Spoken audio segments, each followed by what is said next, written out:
بسم اللہ الرحمن الرحیم۔ السلام علیکم ناظرین، بنی اسرائیل میں عرصہ دراز سے ایک صندوق چلا آ رہا تھا جس کو بہت ہی مقدس اور بابرکت سمجھا جاتا تھا۔ بنی اسرائیل اس صندوق کو اپنے لیے فتح اور نصرت کا نشان سمجھتے تھے اور یہ مختلف انبیاء کرام علیہ السلام کے زیر استعمال رہا۔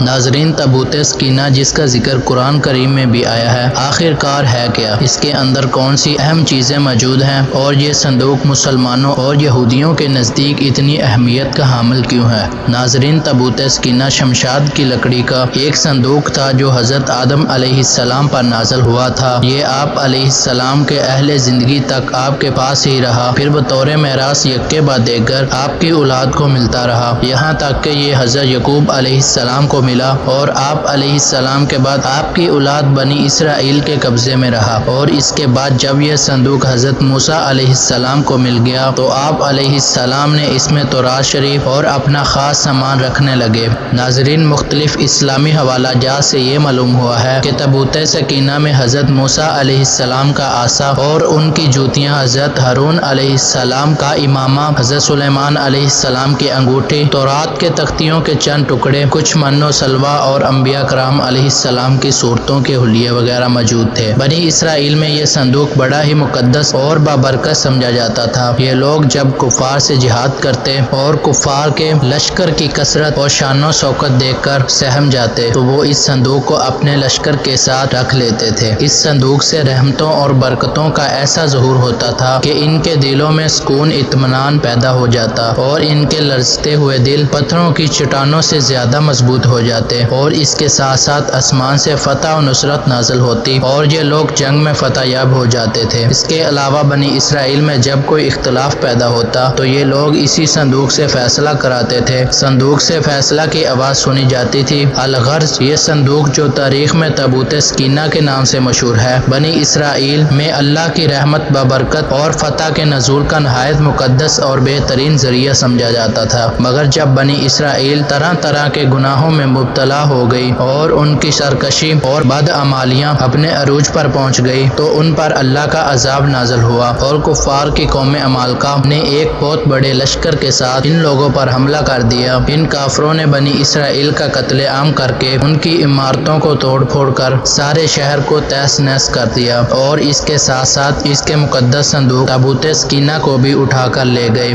ناظرین، قوم عمالقہ کے کفاروں نے اس مقدس صندوق کو نجاست کے گندے کوڑے خانے میں پھینک دیا۔ اس صندوق کی بے ادبی کا قوم عمالقہ پر یہ وبال پڑا کہ یہ لوگ طرح طرح کی بلاؤں اور بیماریوں میں مبتلا ہو گئے، جس سے قوم عمالقہ کے شہر بالکل برباد اور ویران ہو گئے، یہاں تک کہ ان کافروں کو یقین ہو گیا کہ اس مقدس صندوق کی بے ادبی کا عذاب ہم پر نازل ہوا ہے۔ تو ان کافروں کی آنکھیں کھل گئی، چنانچہ انہوں نے اس صندوق کو ایک بیل گاڑی میں رکھ کر ان بیلوں کو بنی اسرائیل کی بستیوں کی طرف ہانک دیا۔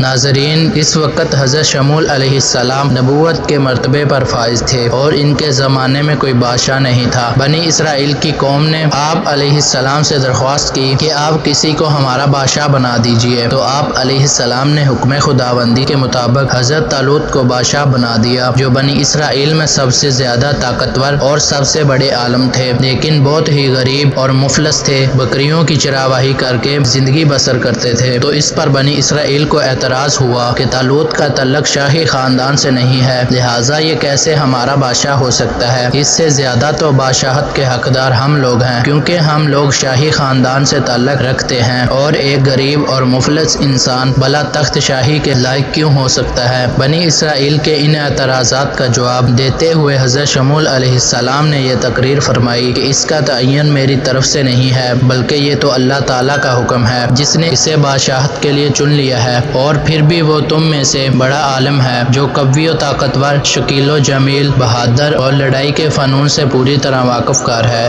ناظرین، اللہ تعالیٰ نے قرآن میں اس واقعے کا ذکر کرتے ہوئے ارشاد فرمایا، ترجمہ: اور ان سے ان کے نبی نے فرمایا، بے شک اللہ تعالیٰ نے طالوت کو تمہارا بادشاہ بنا کر بھیجا ہے۔ تو وہ بولے، اور ہم اس سے زیادہ سلطنت کے مستحق ہیں، اور اسے مال میں بھی وسعت نہیں دی گئی ہے۔ تو فرمایا کہ اسے اللہ نے تم پر چن لیا ہے اور اس کو علم اور جسم میں کشادگی زیادگی زیادہ دی ہے، اور اللہ اپنا ملک جسے چاہے عطا فرما دے، اور اللہ وسعت والا علم والا ہے۔ اور ان کے نبی نے فرمایا کہ اس بادشاہی کی نشانی یہ ہے کہ تمہارے پاس وہ تابوت جس میں تمہارے رب کی طرف سے دلوں کا چین ہے، حضرت موسیٰ علیہ السلام اور حضرت ہارون علیہ السلام کی بچی ہوئی چیزیں ہیں جس کو فرشتے اٹھا کر لائیں گے، بے شک اس میں تمہارے لیے بہت بڑی نشانی ہے اگر تم ایمان رکھتے ہو۔ چنانچہ تھوڑی ہی دیر میں فرشتے آسمان اور زمین کے درمیان اس تابوت کو اٹھائے ہوئے سب لوگوں کے سامنے آئے اور حضرت طالوت علیہ السلام کے سامنے لا کر رکھ دیا۔ اس تابوت کو دیکھ کر انہیں طالوت کی بادشاہت کا یقین ہو گیا، اور تمام بنی اسرائیل نے حضرت طالوت علیہ السلام کی بادشاہت کو تسلیم کر لیا۔ جب حضرت طالوت علیہ السلام بنی اسرائیل کی بادشاہ بن گئے تو آپ نے بنی اسرائیل کو جہاد کے لیے تیار کیا، اور ایک کافر بادشاہ جالوت سے جنگ کرنے کے لیے اپنی فوج کو لے کر میدان جنگ میں نکلے۔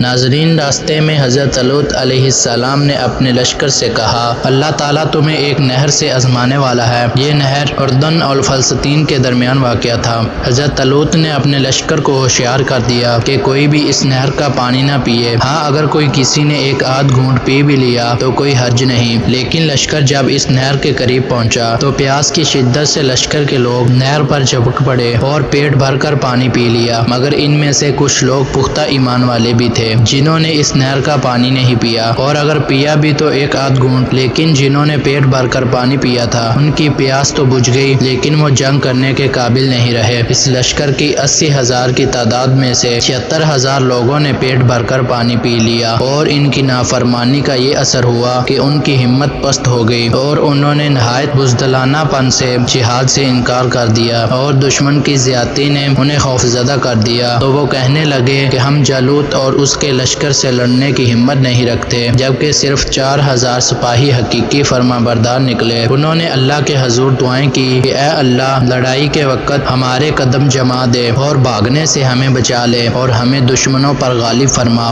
ناظرین، جالوت نہایت طاقتور بادشاہ تھا۔ دونوں فوجیں میدان جنگ میں لڑائی کے لیے صف آرائی کر چکی تھی تو حضرت طالوت نے اپنے لشکر میں اعلان کر دیا کہ جو شخص جالوت کو قتل کرے گا میں اپنی بیٹی کا نکاح اس کے ساتھ کر دوں گا اور اپنی آدھی سلطنت بھی اس کو عطا کروں گا۔ جب جنگ شروع ہوئی تو حضرت داؤد علیہ السلام اپنے گوپن کو لے کر آگے بڑھے۔ یہ ایک ہتھیار تھا جس میں پتھر رکھ کر دشمن پر مارے جاتے تھے۔ جالوت پر آپ علیہ السلام کی نظر پڑی تو آپ علیہ السلام نے اپنے گوپن میں پتھر رکھے اور بسم اللہ پڑھ کر جالوت کے اوپر پھینک دیے۔ یہ پتھر جا کر جالوت کی ناک اور کھوپڑی پر لگے اور اس کے بھیجے کو پاش پاش کر کے سر کے پیچھے سے نکل کر اس کے دشمنوں کو لگے، جسے بہت سے سپاہی بھی ہلاک ہو گئے۔ جالوت کے مرتے ہی اس کے لشکر کی ہمت ٹوٹ گئی اور اس کے لشکر میں بگڑ مچ گئی۔ حضرت داؤد علیہ السلام جالوت کی لاش کو گھسیٹتے ہوئے لائے اور اپنے بادشاہ حضرت طالوت کے سامنے ڈال دیا۔ اس پر حضرت طالوت اور بنی اسرائیل بے حد خوش ہوئے اور بنی اسرائیل کو فتح مبین حاصل ہوئی۔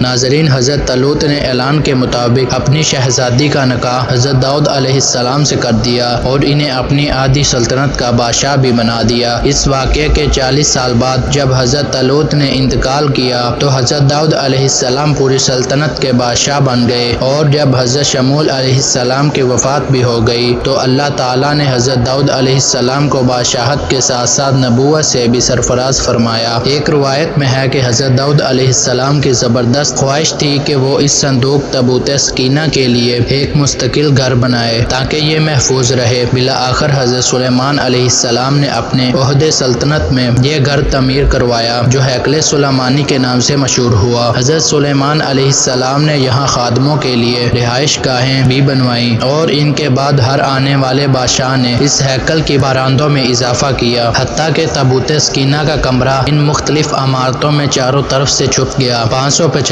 قبل مسیح میں جب ایک ظالم بادشاہ نے بنی اسرائیل پر حملہ کیا تو دوسری عمارتوں کے ساتھ ساتھ ہی ہیکل سلیمانی کو بھی تباہ و برباد کر دیا، اور اس افراتفری میں تابوت سکینہ غائب ہو گیا اور آج تک اس کا کوئی سراغ نہیں مل سکا۔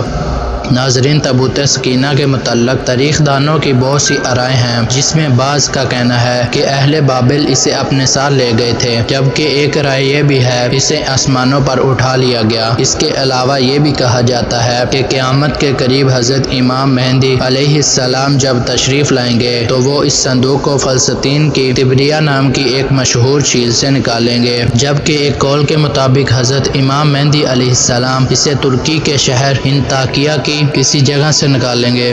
حضرت عمر رضی اللہ تعالی عنہ نے اس سرزمین کو فتح کیا تو رومیوں کے کلیسا سے کچھ فاصلے پر دعا فرمائی جہاں مسجد الاقصی کی تعمیر کی گئی۔ یہودی دعویٰ کرتے ہیں کہ جس جگہ مسجد الاقصی واقع ہے وہاں ان کا مقبرہ ہے اور مسلمان اس جگہ کو اپنے لیے مقدس جانتے ہیں، مگر یہودیوں کا عقیدہ ہے کہ مسجد کو شہید کر کے اس کی جگہ ہی ہیکل سلیمانی کی دوبارہ تعمیر کی جائے گی۔ اس کے ساتھ ساتھ ہیکل سلیمانی کی ایک پسماندہ دیوار میں واقع دروازے کے متعلق بھی سمجھتے ہیں کہ یہ قیامت سے قبل ان کے بادشاہ کی واپسی کا راستہ ہے۔ وہ سمجھتے ہیں کہ جب اس دروازے سے ان کا بادشاہ نکلے گا تو ان کے پیچھے تمام مردے اٹھ کھڑے ہوں گے۔ البتہ مسلم روایات کے مطابق یہودیوں کا یہی بادشاہ دجال ہے۔ تو ناظرین، یہ تھی اسلامی تعلیمات کی روشنی میں تابوت سکینہ کے متعلق اہم معلومات۔ امید ہے کہ آپ کو آج کی ویڈیو پسند آئی ہوگی۔ بہت جلد ملتے ہیں ایک نئی ویڈیو کے ساتھ، تب تک کے لیے اللہ حافظ۔